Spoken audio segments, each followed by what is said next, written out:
So anyone else also want to add something into it? So attitude said, I want we should go there and deliver and get done. He was asking his village, but he was telling me that I have to go to Anyone else who want to add something? see all the way I will correct. So here, as per the standard, okay, the basically the quality is the characteristics of a product or service that bear the ability to satisfy the ability to satisfy stated and impeded need of From my home, needs conform to the requirement, not goodness. So like best quality normally we use the word, and in that word means like goodness is not the parameter or the client needs are the parameter. But do you think that like if a person is using a car of Toyota, okay, and a person who is using the car of Bentley getting the same quality?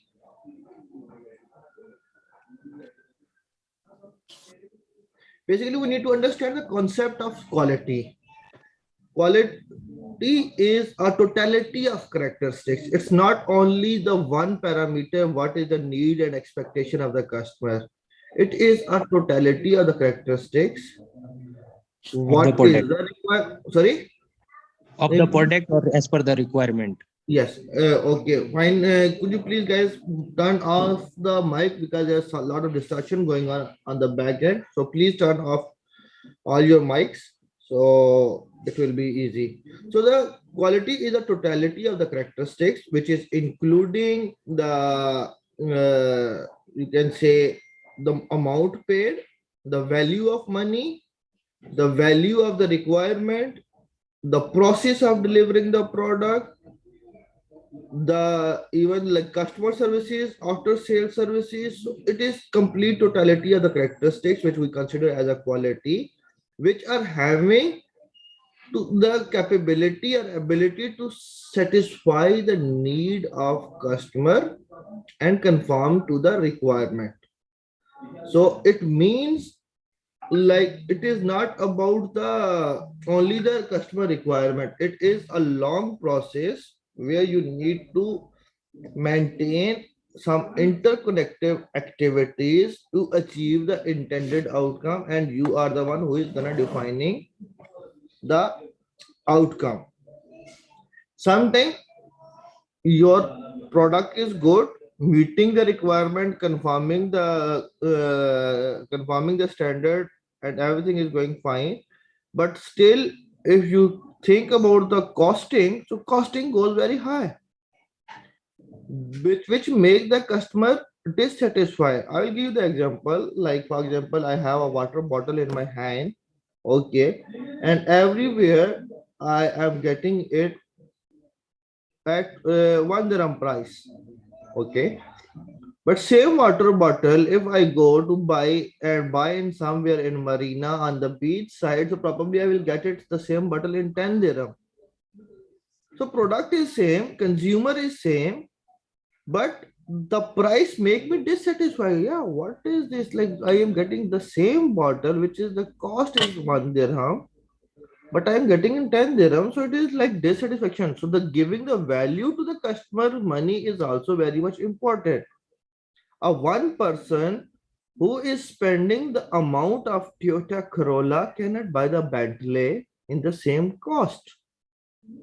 Okay, and the Toyota customer, Corolla customer is also satisfied with the amount which he has spent, and the Bentley customer is also satisfied by which the amount he has spent for the Bentley. So both are satisfied customer. One is a very high end and one is a routine car.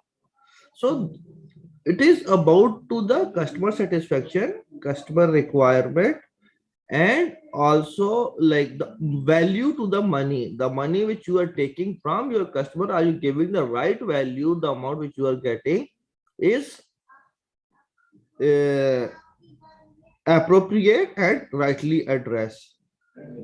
So this is overall concept of the quality. Okay.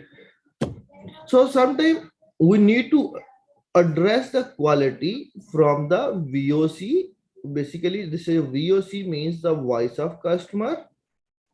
Then we need to identify from the voice of customer what is critical to the customer.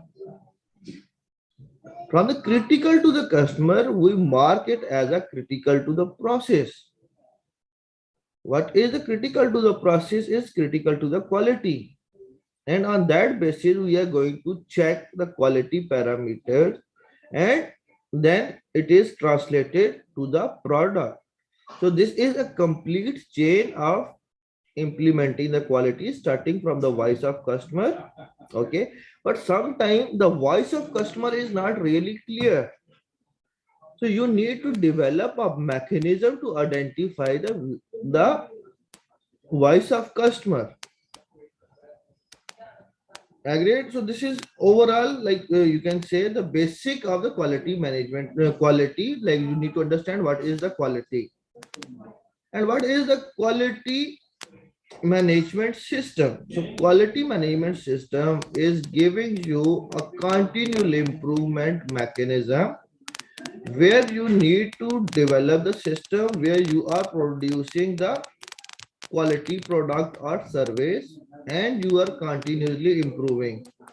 But if you see the curve of the product, so that till the time they are growing into the business, that is generating the life cycle of the organization.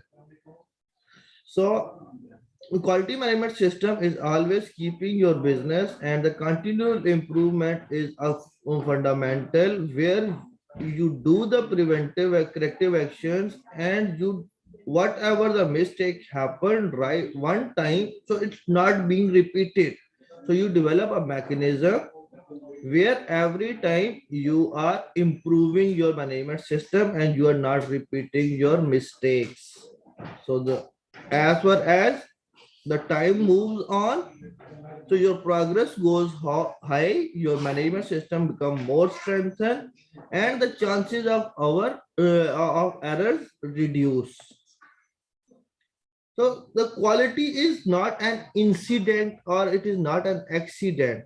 Basically, it is a set of coordinated activities to direct, control, and organization in order to continually improve the effectiveness and efficiency of its performance. So, like you can't say that if you develop a product and like by mistaken or by incident it become very good. No, it is not the process. So it is a set of a continual struggle, coordinate well coordinated activities where you need to define the input variables, you define the process, and you get the output. So it is a well coordinated activity. Quality is not an accident. Agreed? Then here we'll say that what is audit? So audit is a systematic, independent, documented process for obtaining audit evidence and evaluating the objective evaluating it objectively to determine the extent which the audit criteria is fulfilled. So here we have highlighted three main points. One is systematic. So when we define the systematic, so audit is an activity which is normally well planned, well coordinated, and communicated. Scopes are defined, and it is a documented process. So to perform evaluate an organization with audit evidence. Audit evidence means like there should be no any assumptions. All the decisions, all the parameter which you're gonna define during the audit is based on substantial evidence, based on some interviews, some document, on some record.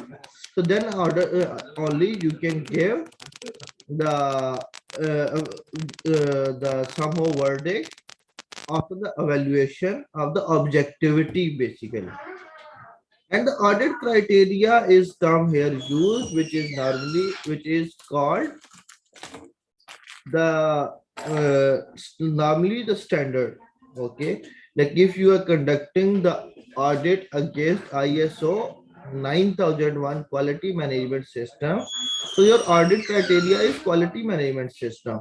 If you are want to conduct the audit for occupational health and safety, so probably your criteria will be ISO 45001. So against any standard or any requirement, you are doing a systematic, independent and documented process for obtaining the audit evidence is called audit criteria. So you are checking the conformance whether the organization is effectively complying with the criteria or not the criteria. So why there are few definition which will be used ahead further, and it is essential for you to understand because when we go in the standard requirements, so you will see many terms are being used for that kind of purpose. So it will be, that's why we have added right into the introduction starting part. So from the terms and reference, there is one thing is traditional audit and value added auditing. So before 2017, ISO 1901 is the basically a standard for auditing. So after the new revision, before there was only two things in the auditing. One is non-conformance and observation. Okay, but as per the new guideline of auditing, so one thing is newly added, which is called opportunity for improvement.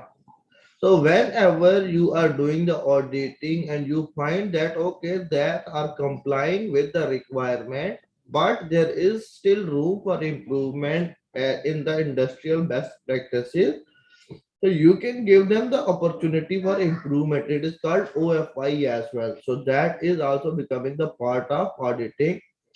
And the value additional auditing is that like whenever you submit the audit report, then they give you the proposed corrective action. You evaluate the corrective action.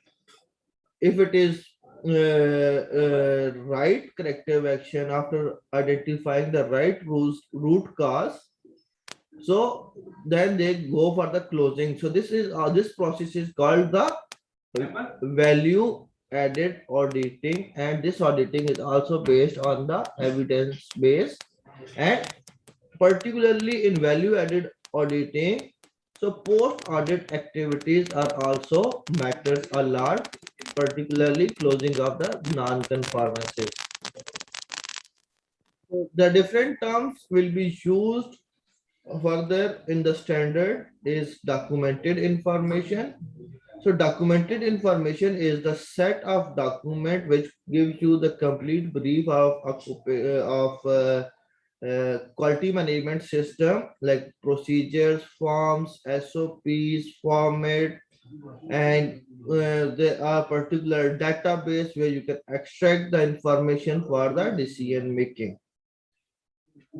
Document is a word normally used for the any like guide single, where like it is like you can say the unit of documented information is document. Records, so when the few database is collected in different formats from different formats and it become us, so then like it is you want to save it for the particular decision making, and using as a reference data is called record. So that you need to develop a procedure that okay, till what time you are retaining the record for your reference. Audit criteria I have already discussed. Then the audit scope is normally a term used that what is the scope included into the audit. So there could be two different scope. One is organizational scope and one is audit scope. Sometimes the organization has developed the management system and independently for different departments or interconnected activities, they make the segregation. So before going to audit, you need to define the scope of audit, what to be checked, what to be audited, when to be audited, who will be the auditor, what will be the question, what will be the criteria. So these are what will create a audit scope, and you define that what is included into audit and what is excluded into the audit. Then you need to define the audit objectives as well, like what is the reason for conducting the audit, whether it is for the first party audit, second party audit, or third party audit, internal audit, and what you want to evaluate, what the objective you want to achieve. So this is then objective evidence is objective evidence are the evidence which are admissible.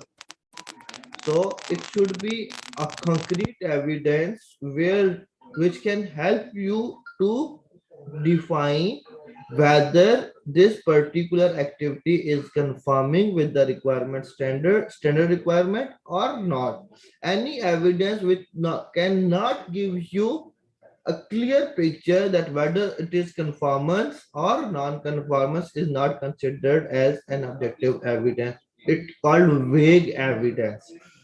So when you find any vague evidence, so you go for the further investigation to reach up to a level where you can clearly define objectively that this is a conformance or it is a non-conformance. Then the audit plan and audit program basically is somehow the planning for the audit. When you plan for the whole year, so it is called audit program. And if you want to know, divide your day activity with the hours and time, what you are gonna do is this is called audit plan. Then non-conformity is where you are not fulfilling the requirement. So it's called the non-conformity. So auditor is a person who is having the capability and capacity to perform the audit against a particular criteria is called auditor. Auditee is a person who is being audited, and the audit team normally, like if more than one person is conducting the audit, so they divide the task among the team, and this is called audit team. Technical expert, if some auditor is not the industrial technical having the not industrial technical expertise, but he is expert into the management system, so he will always accompany a person who is having the technical expertise for the relevant industry. That is called technical expert. Observer basically into the auditing field. So day one you cannot be the auditor or you cannot be the lead auditor. So there is a process for being a auditor. So right in the start you perform the activity as an observer with the audit lead auditor or the audit team, where you are not allowed to perform any activity but you are only observing the auditing process. You are part of opening meeting, you are part of audit process, and you are part of closing meeting, but you are not allowed to speak or perform any activity. Your responsibility is only the observer activity. Then of like few mandates you perform as an observer, then you become an auditor, then you need to perform the activity as an auditor, as a team member of the audit team. After particular prerequisites, then you become the lead auditor. Only doing the certificate, you cannot be the lead auditor. This is the process of being lead auditor. Then audit finding. So the outcomes of the confirming and not confirming is called audit finding. Audit conclusion is a term which is used by the overall summarizing the the audit. So you can come up with the whether it is or recommendation that up to what percentage the company is conforming with any particular criteria. Then the guide is a person who is normally the representative of the client and guiding the audit team among the during the audit. He is arranging the required document. He is arranging the meeting. He is guiding to from one department to other department. So this is of somehow like you can say the client coordinator with the audit team is called guide. There is one word is used, risk. So risk is a very broad term, so it can be adjusted as per your scope. So basically, risk is a product of consequence and likelihood. So when you evaluate any activity, any hazard, any opportunity on the any like set of activities on a particular basis, whether it is what is the likelihood and what is the impact or consequences of the particular activity. So it's called risk. So risk can be positive, risk can be negative. So when the risk can is positive, so it becomes the opportunity. And when it goes to the negative, so it becomes the hazards, or it can be having like you can say a negative factor on the organization. So you have to evaluate the positive part and negative part. Competency is a set of activities, sorry, it's a set of skills, knowledge, and behavior which is required to perform any particular activity is called competency. So here three things: knowledge, skills, experience, and attitude. So four things I have discussed. If one thing is missing, so then you cannot say that the competency requirements are fulfilled. So competency is a very fundamental parameters into the management system, which where you need to evaluate the attitude of the people, those who are working, the skills of the people, the qualification, experience. So this is how that you develop a skill matrix within your organization. And the continual improvement is we have already discussed. So there are like somehow small terms and condition which you are almost all the aware. Organization is a group of people which are working for common objective. And interested parties, normally interested parties could be your employee, your client, your customer, your regulatory authorities, your you can say government bodies. ISO can be one interested party. So these are the all the interested party which you need to define while defining the context of organization. So context of organization we'll discuss ahead. Then it is coming the stakeholders. So all the people, those who are having some whole having the impact due to the organization activity is called a stakeholder. Workers are the people, those who are working within the organization. Participation is a term normally used where you are engaging your peers or your workers, co-workers for the decision making consultation when you are having one-to-one discussion and debate and guideline for the people. And workplace is, you can say that the plant, factory, office, so everywhere you're working, that's called the workplace. Requirement is a term, it could be the legal requirement, like need and expectation basically is called the requirement. So what are the needs and what are the expectations of the interested parties or the stakeholders is called the requirement. Legal requirement and the other requirement is generally driven from the regulator, the authorities and the government bodies, that this is these things which are mandatory to be fulfilled for the sake of compliance.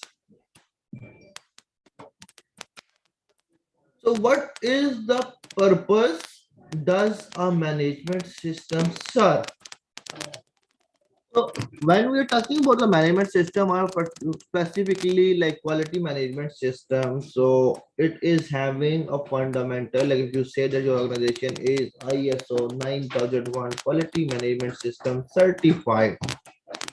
So how this management system gonna help and creating a difference in your organization? Basically, the management systems gives you a vision.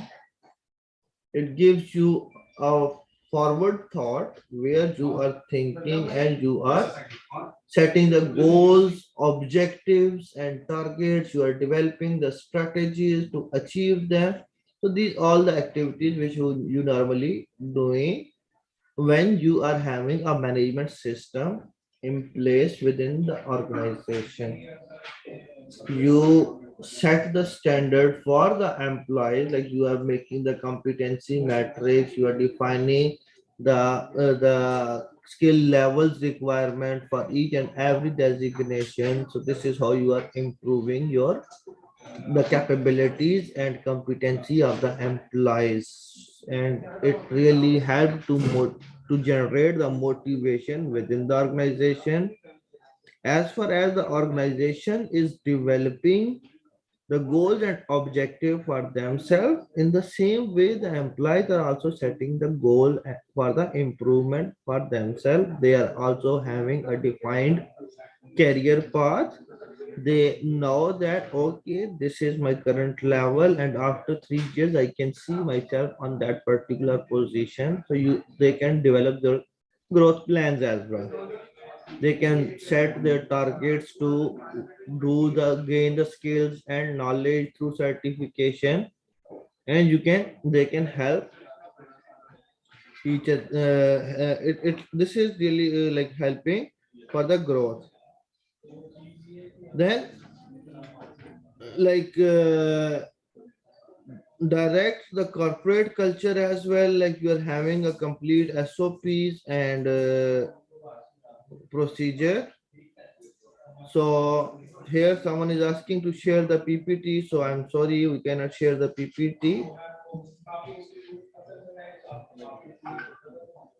So this is how the quality management system is working within the organization. So basically, basic principles of the quality. So what are the basic principles which is used for the quality management system? So first, number one is coming customer focus. So for implementing the quality management system, so the first brick you gonna place is customer focus. You have to listen, understand, identify the customer need, expectation, and requirement from your product or service. Then the leadership and worker participation. So it is only not the leadership vision. So it, as we discussed into the definition of the quality, so it is a totality of the characteristics and it is a set of coordinated activities to perform in a right dimension and right way. So the leadership commitment, leadership participation and workers participation equally important to produce the quality product or service. Then number three is here planning for the QMS. Here it's mentioned the OHS, but it's somehow typo error. So here the planning for the quality management system. So you need to develop a plan because in the organization you are performing different parameter, different products or service. So in the every product or service you need different type of inputs. You need to develop a process and then you are getting the outputs. So we are having different variables for input and output variables are dependent on input variables. So if there is any variation into the input variables, so it can be, of course, the change in output variables, and you need to define the process as well. So the planning is very much important. For example, if I will give you the example of our training institute. So what we need to plan for the quality, like what, first of all, what is the requirement of the customer from a particular course, what are the course objective, what are the course content, what will be the delivery mechanism, what will be the competency of the trainer, how it will be delivered, when it will be delivered, how to what kind of material will be provided to the students. So this is how the planning, even a small activity I am saying about a training, one particular training. So there are many input variables as well over here. And there is output variable. Output variables are the skills and knowledge which gain the people after conducting the training. Okay, what is the positivity comes after the training? We are having different assessment criteria, so we have to define our plan right in the planning phase, like what could be the criteria for the assessment, whether the targeted outcome is achieved or not. Then number four is risk-based process approach. For example, what is the risk-based process approach? To understand, we have to identify the opportunity and the threat, or the positivity and negativity as well. For example, I will continue the same example. Okay, so I like training institute. What is the impact of training material into the organization, into the training? Is it a significant impact? What is the material is being used for the training? Okay, well, you can say that, yeah, it is a high risk. Okay, so we will very much careful about the training material and it is appropriate, it is fulfilling the learning outcome or not. So we will evaluate as a risk-based approach. Then the environment where the people are sitting, that is also become a significant, somehow it is not significant. For example, this is the online training program, so the location and the environment where they are sitting is only one concern, that it should be a peaceful place, their voice could be audible and it is without any distortion and continuity of the internet. But if we are doing this similar class as a physical class, so there could be many more concern will be coming. For example, how many people are coming, do we have the seating arrangement, do we have the hall for that much capacity, and a b c d different things will be added. So you have to identify each and activity independently and you gonna evaluate it, the risk. Okay, like this is the availability, this is the positive and this is the negative, and that could be the consequences for the particular activity. So this is called the process approach. So step one, the planning process. In the planning process, you are identifying all the possible risk and you gonna treat it accordingly, or you plan to deal with these kind of risks. Then Once you perform the activity and you see that okay, like these four things goes well, but one thing is missing, probably like the trainer which is conducting the training is not having that much capability or the competency. So next time you gonna ask him to increase the capability or you gonna replace the trainer. So this is called the improvement. So whatever the activity you are performing, by the end you are learning some lesson and next time you are improving it. So improvement also a very essential part of quality management system. Like every time you are evaluating the activity, you are evaluating the outcome and you are performing some corrective actions for the improvement. Then number six principle is evidence-based decision making. You cannot make the decision on the basis of assumptions, on the basis of personal likes and dislikes, on the basis of some inputs from the other party. You have to make the decision on the basis of evidence, on the basis of data, on the basis of analysis. So, for example, you are having a particular feedback from the customer. So in one customer, probably you're not gonna change your process. You will get a set of feedbacks like 2000, 3000, 10,000, depending upon the volume of the service.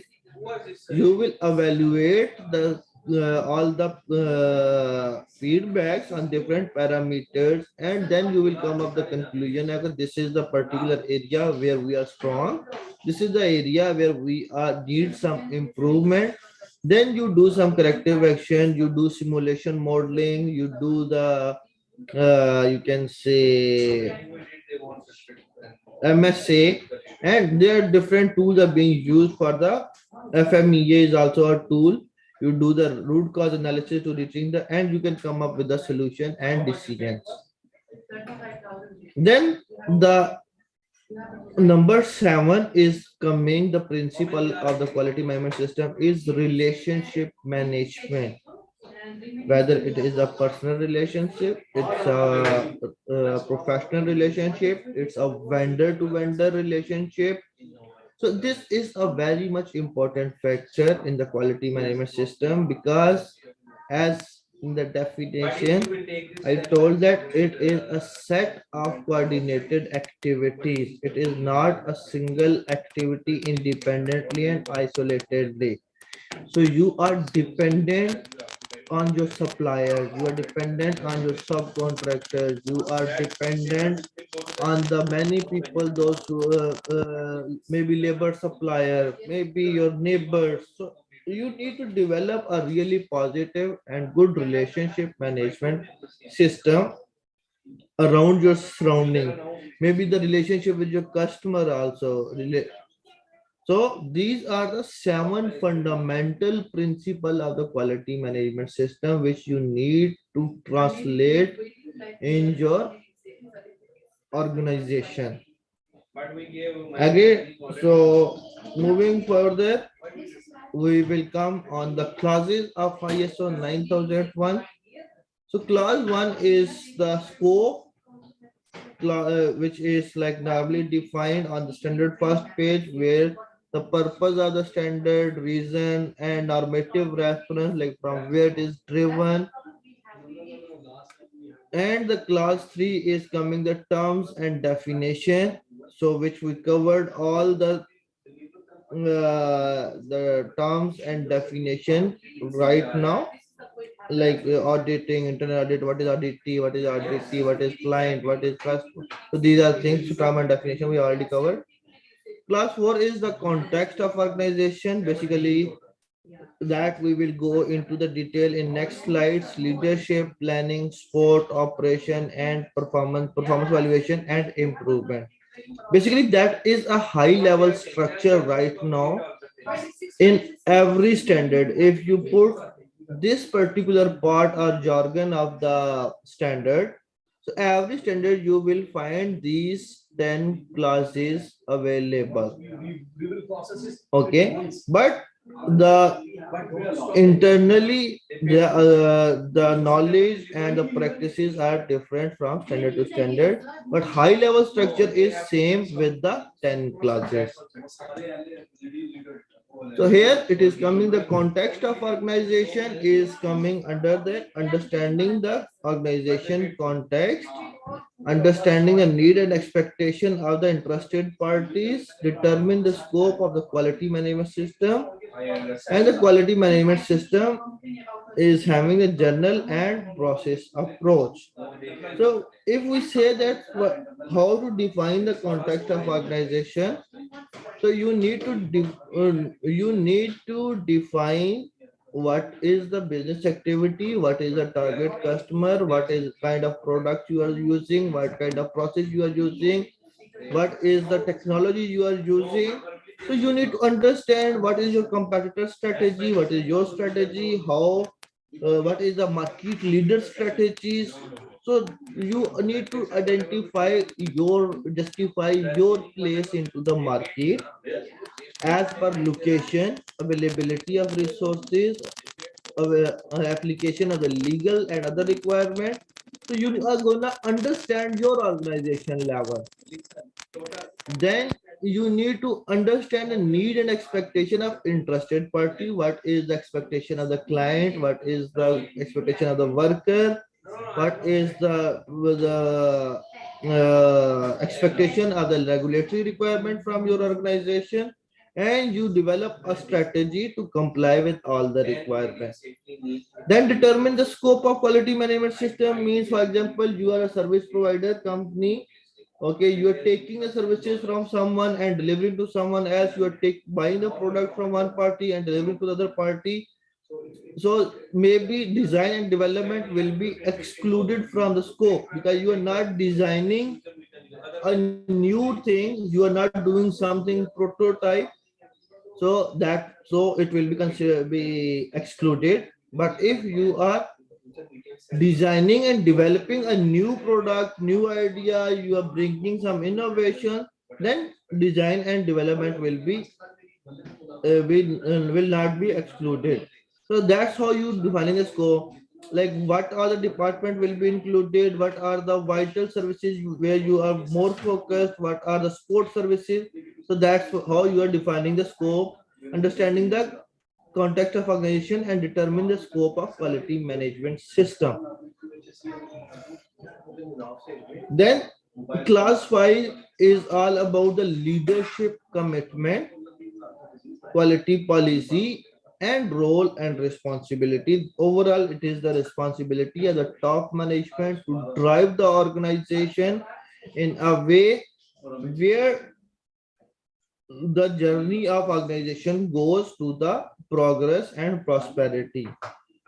So the leadership set the vision, leadership give a commitment to the quality through its demonstration and participation.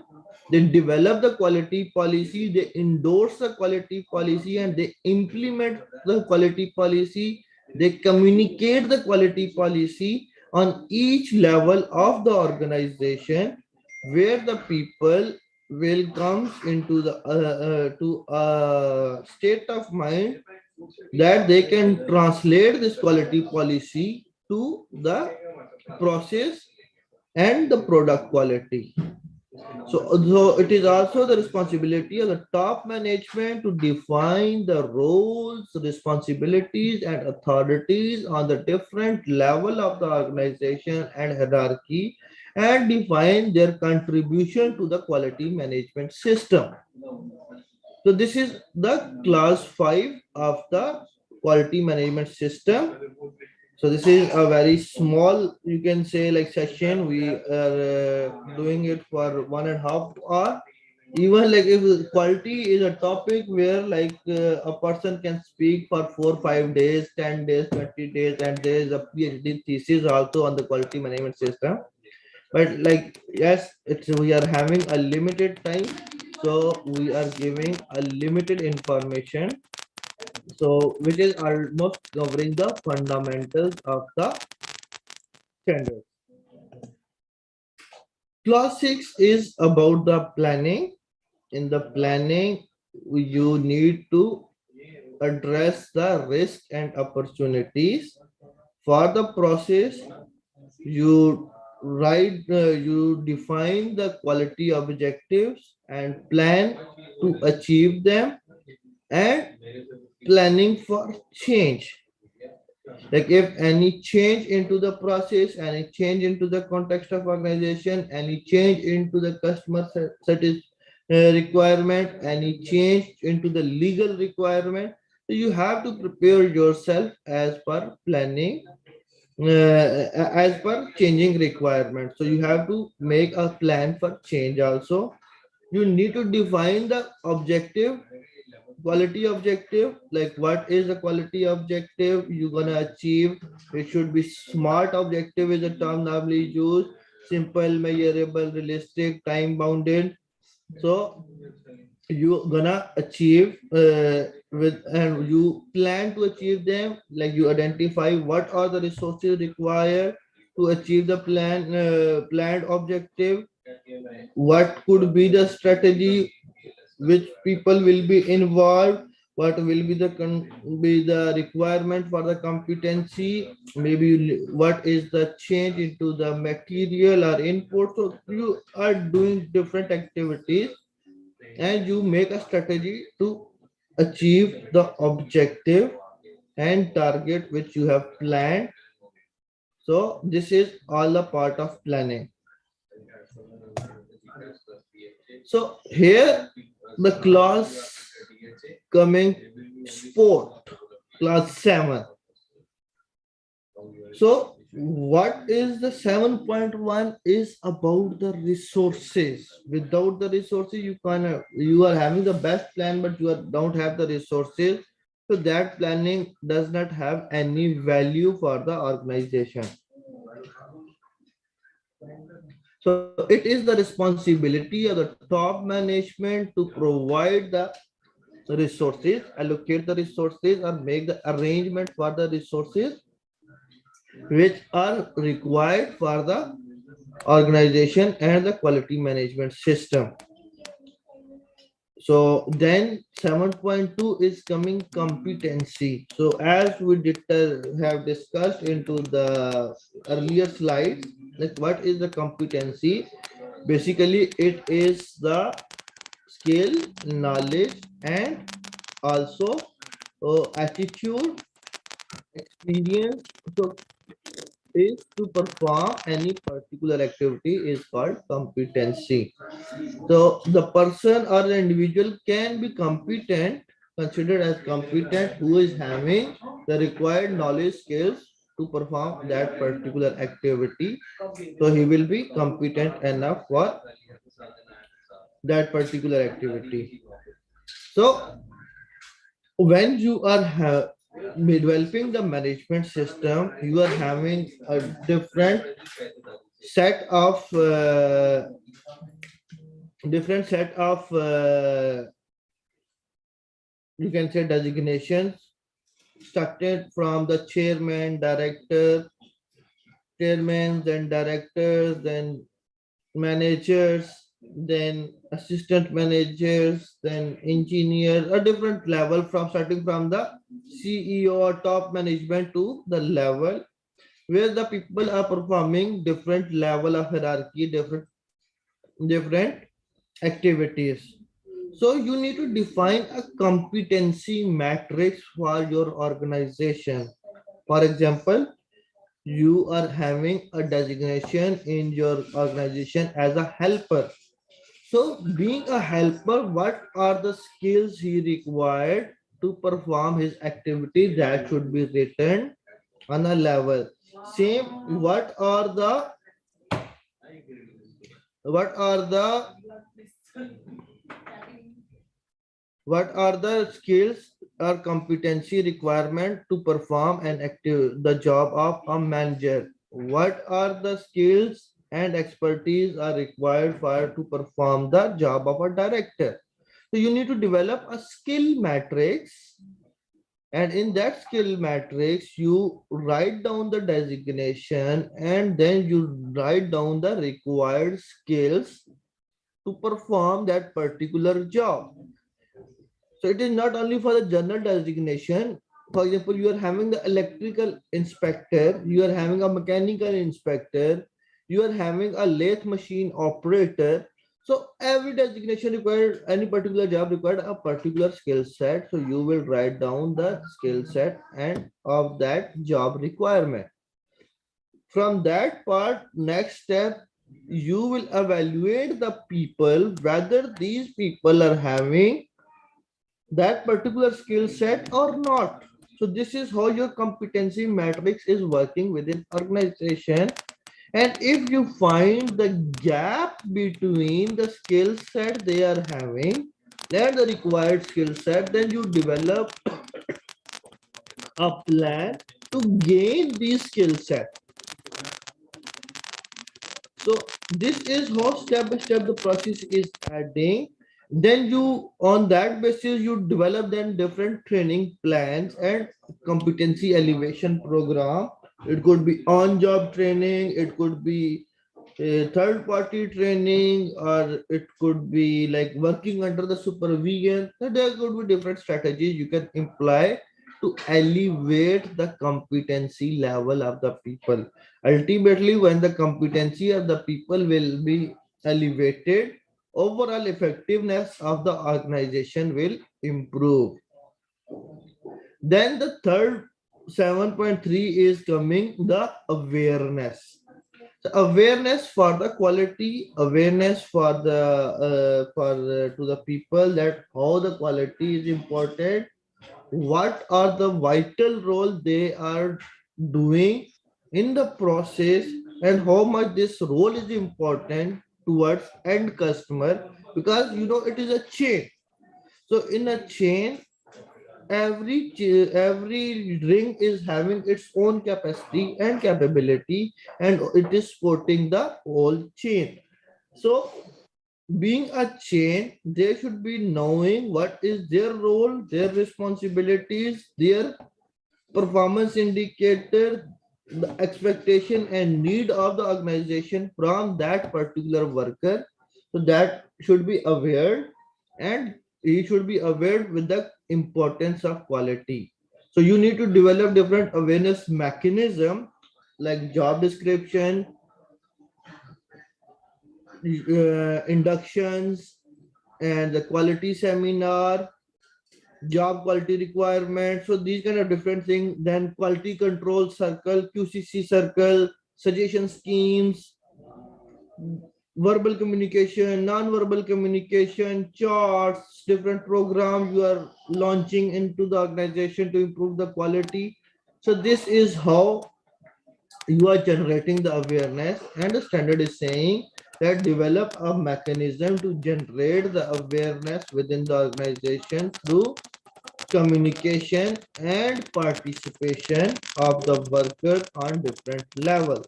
So 7.4 is also covered as a communication part. I hope it's not boring for you guys. No, sir.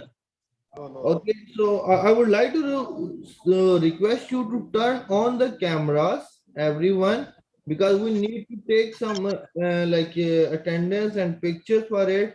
Probably like it can help you for the certificate purpose as well. So I'm requesting my team to take the pictures as well.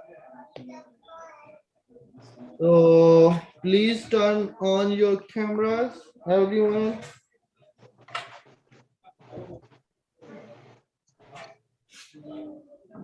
So here it's me, Kaleem Malik. I am the trainer. So probably you can see, and we can see normally like one by one we can say about our from where you are attending, and we are having the people from different places from Pakistan, India, UAE, and other countries also. So just like tell me one by one your name also and the location from where you are attending. So Munaf, just speak the name of the person and just you can then they will speak it accordingly. Okay. So open the list of participants and just speak the name. Then the person will. We are having mic open from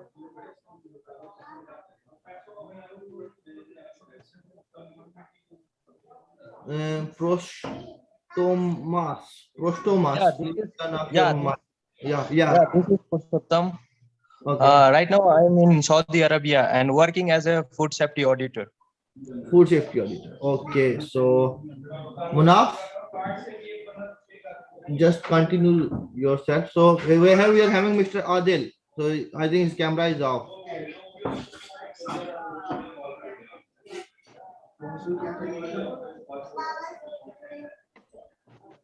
So I will ask only for those people those camera is on. Hi, Okay. Mr. Yasir, Muhammad Yasir Sahab. Assalamu alaikum. Yes, Walaikum Salam. How are you, Manaf?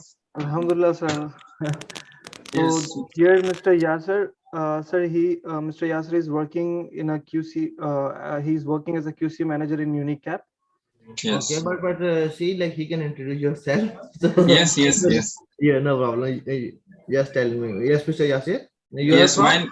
My name is Muhammad Yasir. I am basically from Pakistan. I am working as a QA/EHS and food safety specialist in Unicare company. We are a food packaging company. We are located in Dubai, Jabal Ali. Okay. Here next we can see Mr. Sayyid. Said. Yeah, Sayyid. Mr. Said, from where you are from UAE? I'm not getting your voice properly. We are having Mr. Liaquat as well. Yes, Assalamu alaikum. Good Walaikum morning to everyone. Good morning. I am from Saudi Arabia, Riyadh. I am Okay. working as a quality system in the system, looking for Okay. audits. Yeah, Yes. HACCP and pain management system. All right. All right. All right. Yeah, I am working in Almarai company. Al-Marahi. Okay. Okay.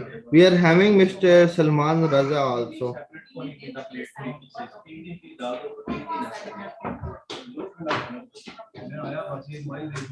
Mr. Salman, we don't have your, we are not getting your voice.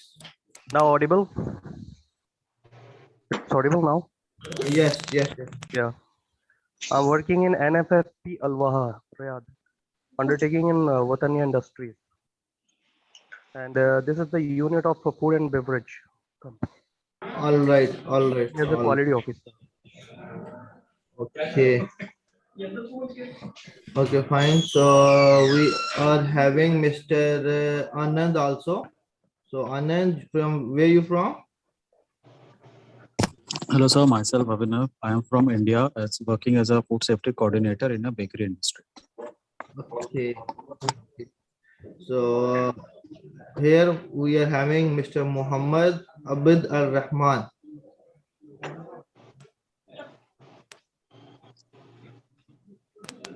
Civil engineer. I'm from Sudan. I'm working here at UAE. I'm working at Gravity Force contracting company. All right. Yeah. Yeah, That's all. thank you very much for joining us. We are having Mr. Malik Kamar as well. So Mr. Kamar, My name is from Pakistan. I'm right now doing medicine business. all right, all right. So thank you for joining the session. And here we are having with the name of Yonard Tagalog. Yes, good morning. Good afternoon. Good afternoon. So, thank you for this opportunity. I'm Junar Tagalog from Philippines, but I'm working now in Jebel Ali, Dubai, United Arab Emirates, working in Transgulf Cement Products. So, thank you for this opportunity. You're welcome. And I can see the ISO certification on your back side. Yes, we are certified in three standards: quality, safety and health, and environmental management system. All right, all right. So welcome and hope this small session will add some value to your career as well, some learning improvement. Basically, this is a very fundamental and you can say the basic awareness course which we are delivering in 2 hours or 1.5 hours. But yes, if you guys want a detailed 5 days lead auditor session, so you can coordinate with our team. So our team will open the registration for our upcoming lead auditor session. So you can get a privileged discounted price on it as well. Thank Okay. you. So we will. Who else is remaining with the turn on camera? I think no one is there. So we will continue the session again. We have a small chit chat also and break also. So we'll continue back to the session. Then only 2 clauses are left. Then we will conclude it.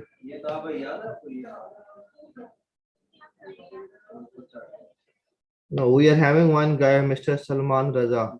Okay, just please speak. Introduce yourself. Yes, I have already introduced myself, Mr. Yeah, yeah. Okay, thank you. Okay, welcome. Hi guys, so we are going to back. We will be back in another 15 minutes. Now the Dubai time is 12:21. So most probably we will be start this session by 12:30. So till that time, you can just have a 10 minutes of break. I guess you are not getting bored with this session, right? Mr. Muhammad, are you enjoying this session? Yeah.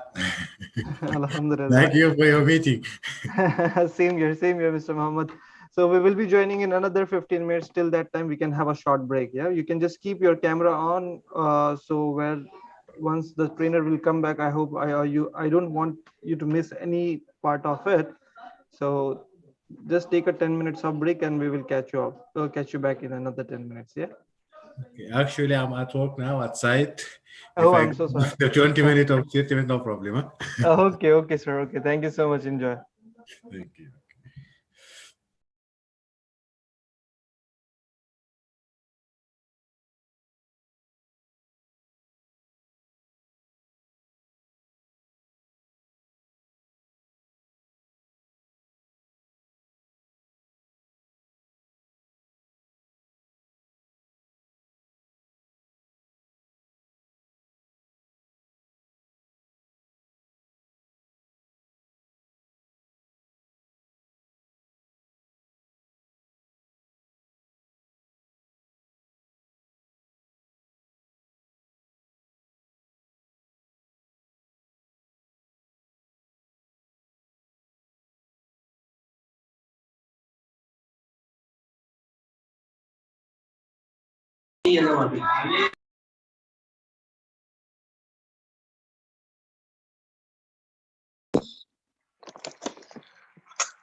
ज्यादा से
So, hello,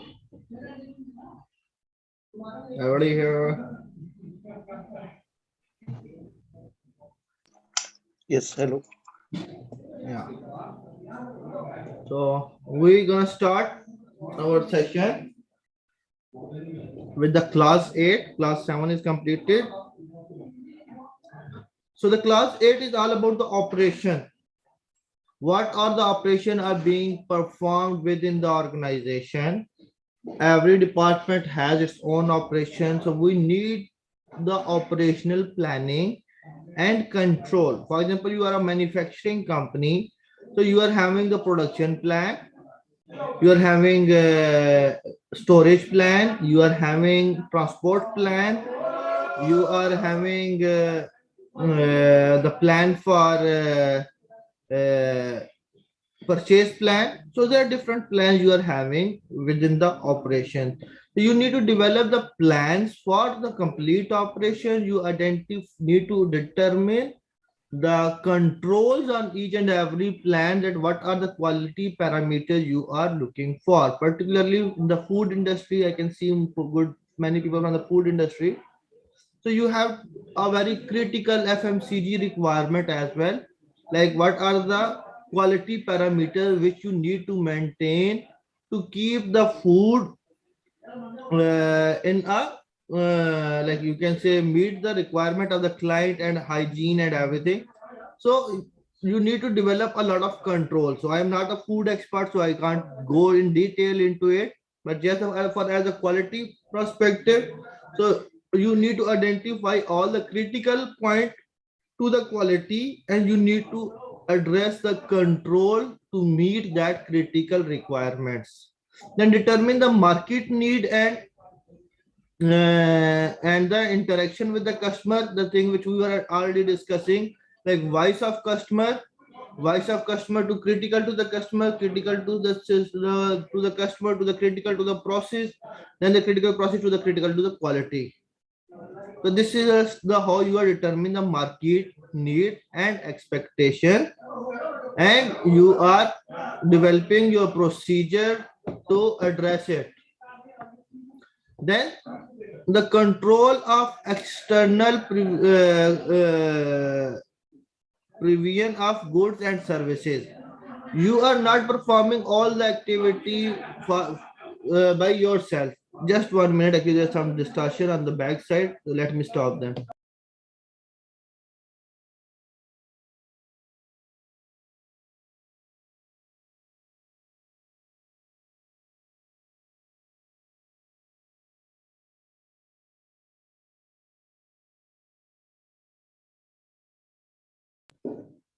Yes, please.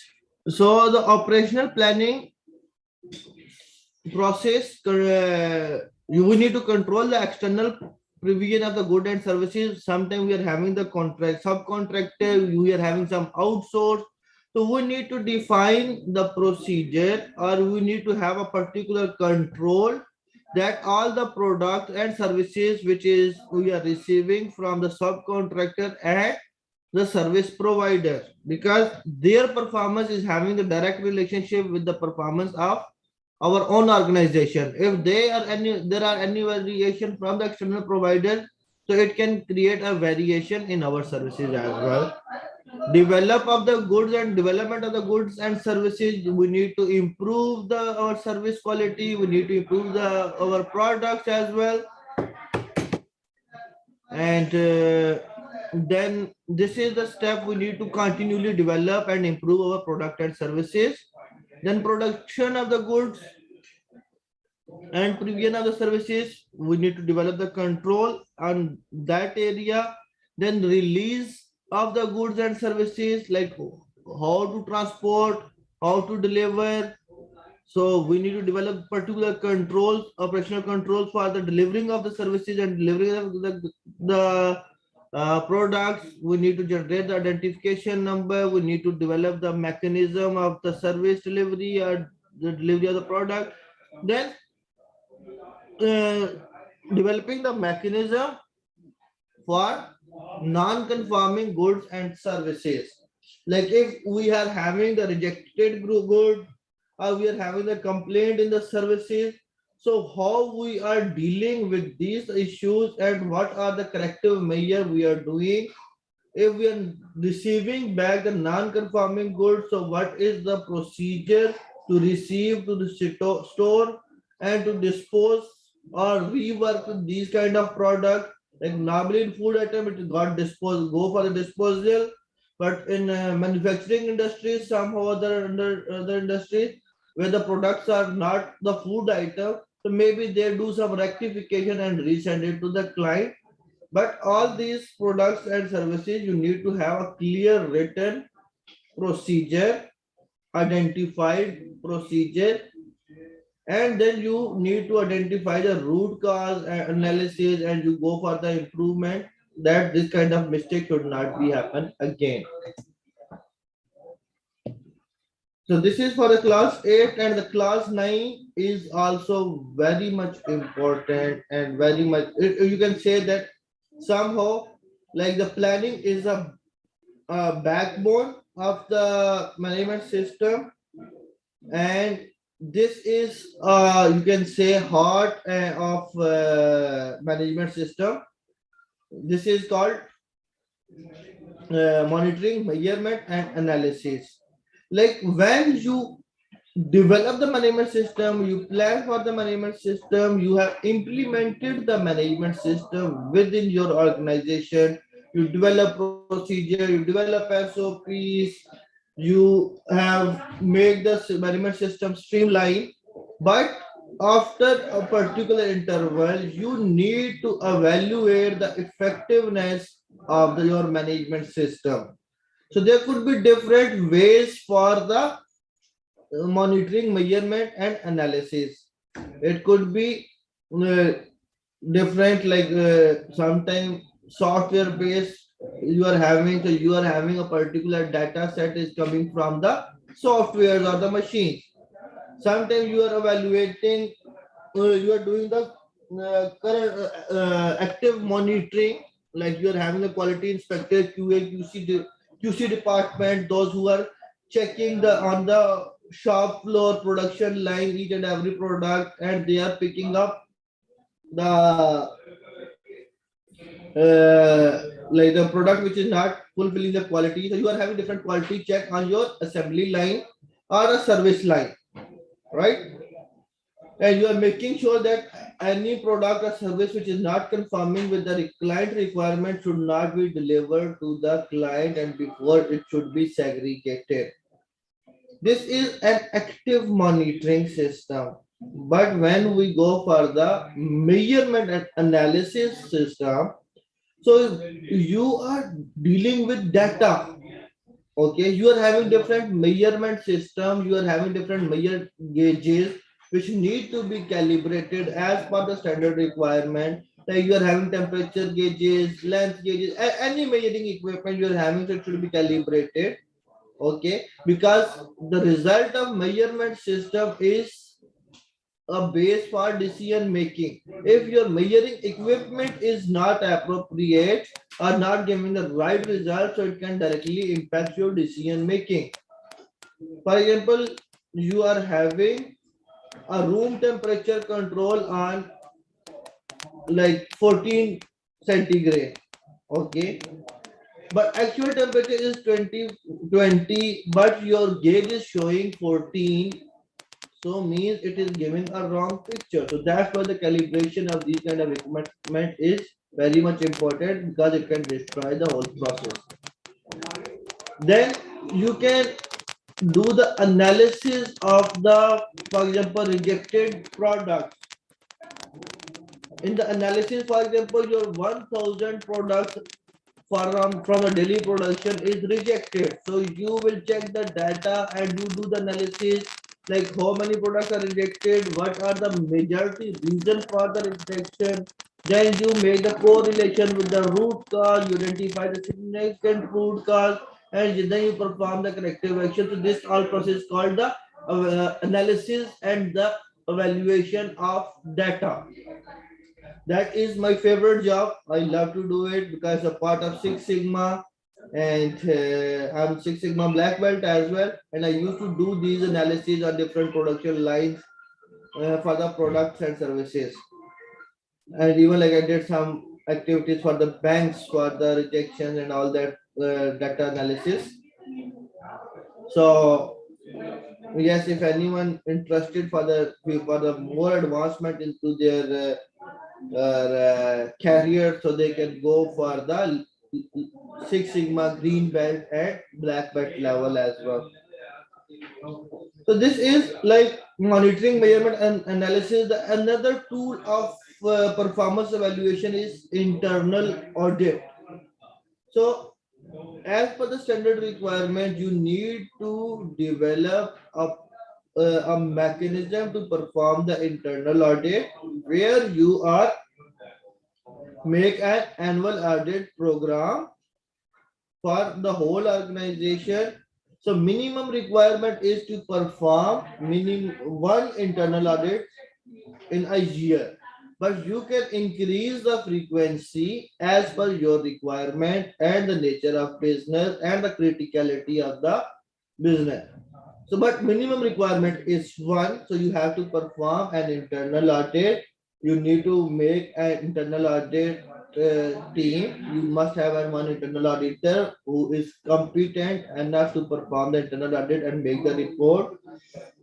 So, but it should be a cross functional. So, like if I am a department manager, so I cannot perform the audit for my own department. Yes, I can do for the other departments. So this is how the cross-functional teams are working and performing the internal audit. It gives you the picture then of the effectiveness of the overall management system. Then next one is coming the management review. So the management review is uh, normally the activity where you gonna discuss the result of monitoring, measurement, and analysis. You can discussing the result of internal audit or any external audit. You are discussing. This is a strategic meeting where the top management is involved and do the discussion for strategic decision making, and you make you do this activity to evaluate the effectiveness of the management system, and you are evaluating the results basically and doing some corrective action. You are setting a new goals, objectives, and targets. So it is also the minimum one management review meeting is mandatory as per the standard requirement, but you can increase or decrease the frequency of the management review meeting as per your business needs. Here the clause 10 is coming. The clause 10 is for the improvement. So in the improvement, like whatever you are getting the non-conformances, you are getting the complaint data, you are getting the entry from the external audit, you are reviewing the rejection or return of the material. On that basis where you are finding any non-conformance and you are doing some activity after identifying the root cause, that this should be not be happen again in the organization. So you performing the corrective action. So there you need to maintain a log for that, how many corrective action you have done. So more the corrective action you are doing means more you are improving your management system. So it is a giant, like you can say when you perform the corrective action, actually you are doing the improvement, but these corrective actions should be evaluated after particular interval to evaluate the effectiveness of the corrective action. So that effectiveness is really the improvement. If you have do the corrective action after the interval of time, you are evaluating and it is not really effective, so it is not the improvement. So you when you are evaluating the effectiveness of the corrective action, that is called improvement. So this is how we have right now completed our course, like you can say the bird eye view of overall standard. So just feel free. Yeah, there is one more thing is coming, PDCA cycle. Okay, plan, do, check, act. So all the standard is based on the PDCA cycle. If we go, so like right, the standard is gonna start from context of organization. So it is part of planning. Leadership is a part of planning also. Then planning or the management system is also part of the planning. Class 7, it is both ways, like it is overlapping planning and doing. Class 8 is operation, it is completely doing or performing the activity. Class 9 performance evaluation is a check part where you are evaluating the performance and whatever you have done. So how it's gonna work it out. So this is called a performance evaluation, and the class 10 is for the improvement. This is how the PDCA cycle is getting complete. So this is the end of slides. So I will request you all that if you have any question, just feel free to ask from me. So I am here to give you the, I will try my best to give you the appropriate and best answer.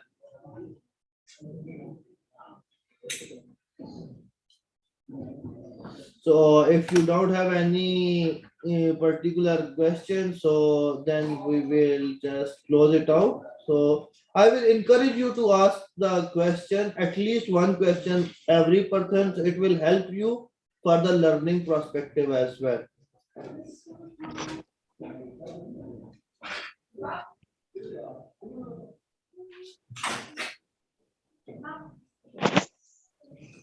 Yes, I have one question.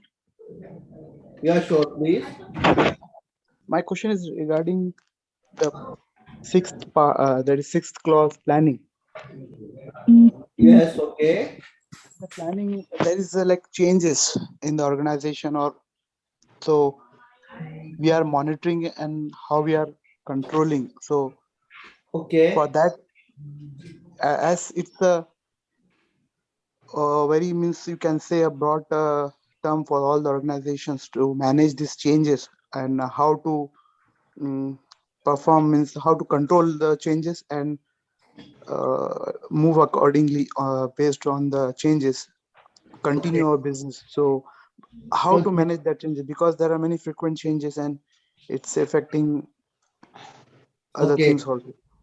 okay, fine. Let me explain you it. Okay, basically there are different type of changes normally organization face. Change in the context of organization. For example, if any legal requirement change, or some kind of pandemic situations, or any kind of change in technology, change in human availability. So you have to identify all the potential changes. Okay, first of all, you need to see the impact of change. What is the impact which is having, any particular change is having on your organization? Then you develop the possible response for the change. Probably you need to change your SOP, you need to change your working time, you need to change the technology or anything. So first of all, you need to evaluate what is the impact of change and how you gonna respond it. So you will come up with different type of solutions, and these solutions you evaluate on the basis of financial level and the level of competency, level of availability. So there are different things you are evaluating, and you are coming up with the situation. Sometimes the client need an expectation change, so accordingly you have to adjust your product or service. Okay, I will give you an example. Like for example, post pandemic, so the people used to go to the markets and always they are doing the shopping and getting it. But now the need of client has been changed. They don't like to go into the markets or shops. They prefer the online purchase. So if your product or services are right time available on the online portal, so means your sale will not be hurted or your profitability will not be reduced. So you need to identify the change and you need to address the response for the change. And the good and management is that management, those who are always ready to accept the change and respond the change accordingly. I hope you got my point. Yeah, yeah, thank you. If you are any like small changes are happening, okay, within the organization which is not having the and big external impact, okay, then you can of course like you need to be ready to change, and there is a change mechanism is defined, should be defined into the management system, that how you are addressing the change. So for example, if a small process change, a procedure change, so there should be a mechanism where the change should be proposed, that should be reviewed by the top management and approved by them. Then it should be implemented into the process and procedure. Then the old procedure will be absoluted and the new procedure and new practice will be implemented within the organization. So immediately, like being an independent person, individual, you cannot make any change into the management system. So there is a due process of change. Yeah. Okay. Any other question? I think Mr. Naseem. Sorry. Yes, please. Who is speaking? Mr. Rafael Agency speaking Yes. from Calcutta Construction as Okay. a safety officer. Okay. My question is that the safety officer played a major role in the operation planning process. Sorry, I didn't get your voice properly. So could you please repeat your question? I'm saying that in the operation planning operation planning process, the Okay. major role does the safety officer play the major role, or is the board directors who play the major role? Okay. That's my question, sir. Basically, the operational planning is done by the operation manager, and it is not an individual activity. Planning is an activity where the whole team is involved into it. Like as you are into the occupational health and safety, so whenever they are doing the planning, so they are giving you the, for example, method statement. So you are doing your part for the safety, okay, and you are making the planning arrangement for the occupational health and safety, right? Okay. Okay, sir. Okay, so it is a collective. Then the quality guy is identifying the critical quality requirement for the quality for that particular job. Material team is also evaluating what are the type of material are required for that. Mechanical team is looking forward what kind of mechanical inputs or machinery is required for the performing the particular activity. So the planning is a joint activity, and the planning for the management system is also the giant responsibility of the team.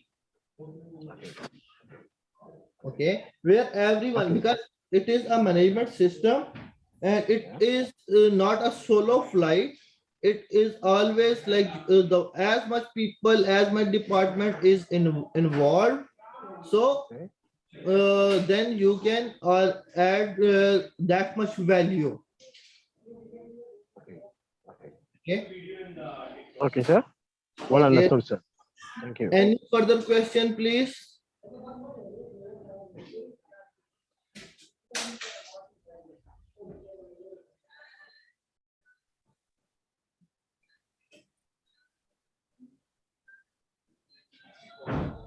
So no question is coming. I appreciate your question. So just please ask as much question. It will add value to you.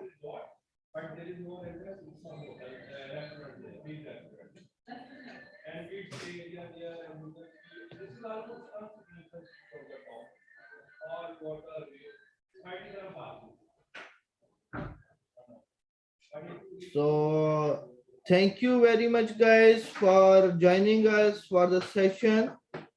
And I just want to conclude the session.